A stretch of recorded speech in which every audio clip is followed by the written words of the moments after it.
Good afternoon.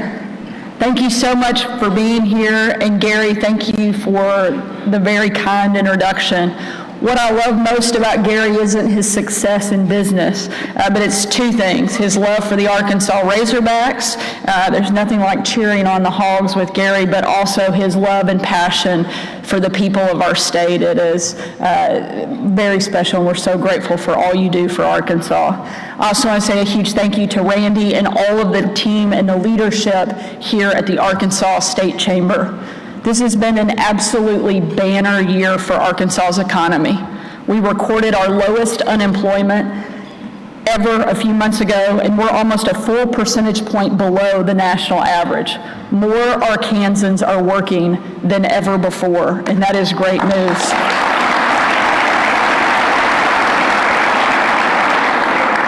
We've been ranked the third least expensive state to start a small business, the second most affordable state overall, and the first state in the country for entrepreneur opportunity. But success like this doesn't happen overnight. It's taken years of hard work by the folks here at the Chamber and all of you here in the room to get it done. You were fighting for pro-business policies back when my dad was governor, and you continue to fight for them today. I think we can all applaud the outstanding success the Chamber has brought, not just for business, but for every Arkansan. But now is not the time to rest, it's the time to lean in and do even more. I came into office promising to shake things up, to change the status quo. And when I said it, I meant it frankly in terms of policy. But as the first woman and the first mom to serve as Arkansas's governor, we've shaken up the status quo in other ways too. I have 3 young kids that are living in the governor's mansion. The first time that we have had elementary age school kids living in the governor's mansion since Chelsea Clinton. There's definitely been a bit of an adjustment period for our family. Over the summer, I heard some noise, couldn't figure out where my kids were, went out front to find our 2 boys who at that time were 8 and 9, and they had stripped down basically to nothing but their underwear and were swimming in the front fountain of the governor's mansion. I asked them, I was like, what in the world are you doing? My youngest, George, who's 8, looked up at me and goes, it's okay, Mom, be cool. It's not like we're gonna drown. I said, George, my concern is not that you're gonna drown in ankle-deep water. It's the fact that you're swimming in your underwear in the front yard of the governor's mansion and it doesn't seem to bother you at all. We definitely have our hands full at our house, but when we're not shaking up the status quo by alarming our neighbors, we're shaking up the status quo in government. With the help of the Chamber and our amazing partners in the legislature, many of whom are here today, we were able to cut taxes not once but twice this year. And we're going to keep cutting until we can responsibly phase out our state's income tax. We finally,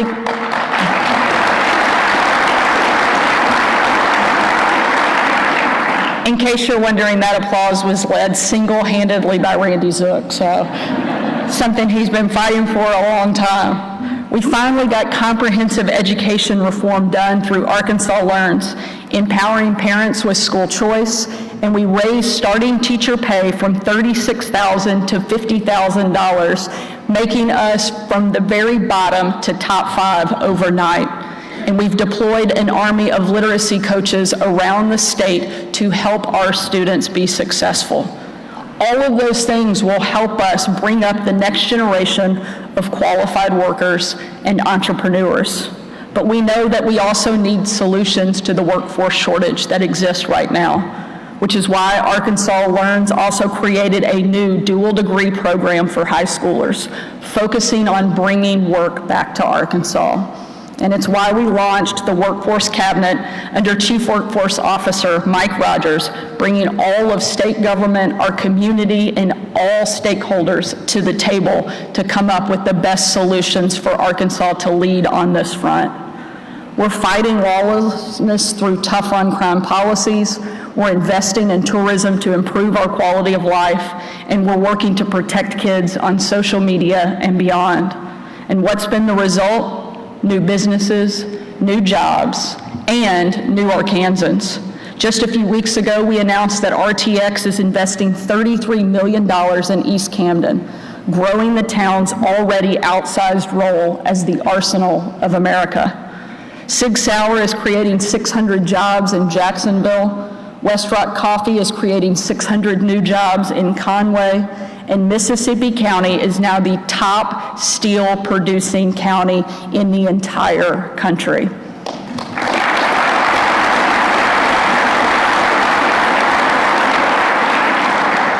South Arkansas is forging new paths in oil and gas and now lithium. And of course, our state's great established companies like Walmart, J.B. Hunt, Tyson, Dillard, Stevens, and many others continue to outperform and reinvest their earnings back into Arkansas. So like I said, now is not the time to take our foot off the gas. I want to keep cutting taxes, keep improving our schools, and keep making every Arkansan's life better. But we need the Chamber to continue being a great partner in that effort, to be a champion for those pro-growth, pro-business, pro-worker, pro-job policies.